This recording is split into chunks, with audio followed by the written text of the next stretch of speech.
My wife came home from a trip one day and told me about some chairs that she wanted for the dining room table.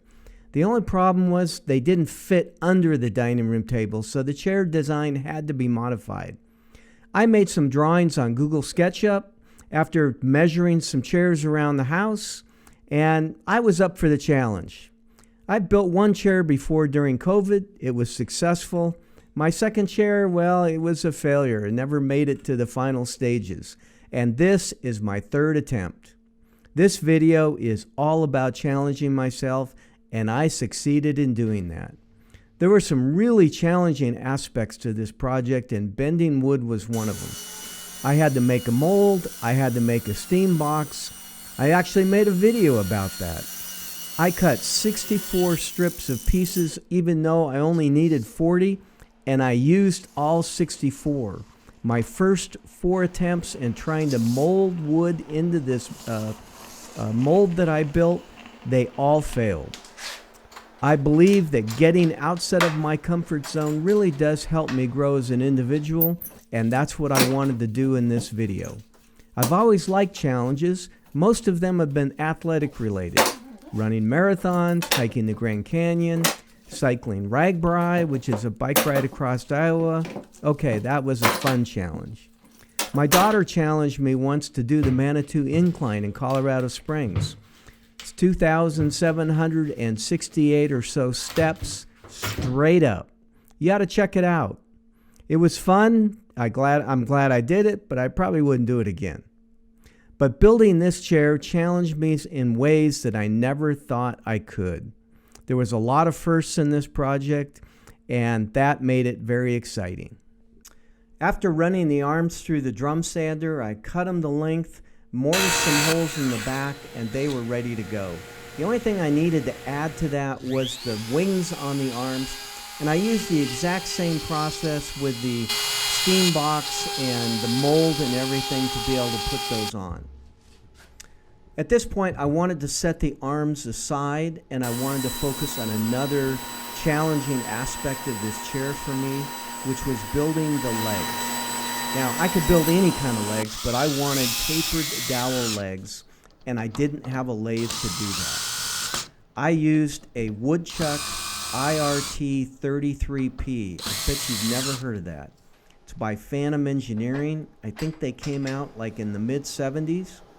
And it uses a router to be able to make that cylindrical piece of wood. And you basically incrementally move the wood while you route it back and forth. I've never used it before for a project. I've just kind of played with it in the past. And I really wanted to incorporate this into my project. And I had an opportunity to make these tapered legs. I was able to make 8 legs. I added the doweling on the top, so I had a method of inserting it into the bent legs. And I was also able to put mortise joints with this tool in the legs to attach to the side and front pieces when I glue this whole thing together. It took me a full day to cut 8 legs, and I made quite a mess because I had no dust collection. But I'll tell you, I really got a lot of satisfaction out of using this tool. I was very happy that I could do it in basically one pass on each of the legs. I had no spares. I had no ones that I messed up. So it was a good overall experience for me, and I'm glad I took the challenge. At this point in the project, I had completed the 2 most difficult pieces, which was the arms and the legs. Now I could work on the backrest, the seat rest, the sides, the front, all straight pieces, not too complicated, just a matter of kind of cranking it out, getting the right dimensions, making sure I could get the mortise holes put in place, building jigs for that, which were not quite as accurate as I wanted, being able to make a mortise hole in a slot that's at an angle and it mates up with a tapered curved leg. That was difficult. And yeah, I think I've got some work to do before I can call myself a good woodworker, let alone a master woodworker. Now, I like watching a lot of guys on YouTube And there's a few people that really stick out for me that do some artistic work that I've enjoyed watching. And I can only hope that someday I could even come close to building something that's in that realm. Frank Howarth is one of them. He's been around for a long time. He's got an unbelievably great shop with just about every tool you can possibly think of. And he does a lot of very interesting stuff. Sawyer Designs does a lot of very unique kind of work, and I really like the creativity he puts into his projects. And Petula Studios is probably one of my favorites. He is a master craftsman like you wouldn't believe. You should check these guys out. They do some great videos, and probably more important, they do some really wonderful artistic work. Now, I am far from ever being in that category, but I believe that if I challenge myself to do some of these projects, I will learn a lot as a woodworker and hopefully someday aspire to do that kind of work. Now, honestly, these are the kind of projects I like. They really challenge me. These are things I've never done before in my life. I want to get better as a woodworker, and I think this is the only way to do it, is to get out there and do stuff, try it, see what works, make adjustments, try other things. There's a number of steps in this process where I had to do things 3, 4, 5 times until I found a method that would work for me. And that's what I enjoy with woodworking, and that's why I hope to continue to challenge myself with new and different projects. At this point in the project, all of the hard work was behind me. All of that wood bending, making those dowels, doing the tapered legs, doing the motors and tendon joints, all of that was done. And all I had to do was assemble this chair. And I probably sat on it for a couple of weeks trying to figure out, well, what's the best way to put this chair together? There's, I don't know, maybe 18 or 20 glue joints, and I certainly couldn't do all of those at the same time. So I was trying to figure out what the best way was to do that, and I decided that I would map out the outline of the chair on my assembly table, and I would glue just the sides, all 4 sides together, and then put the pieces that go in between.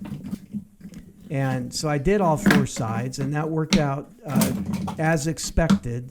I was happy with the angles, happy with how it went together.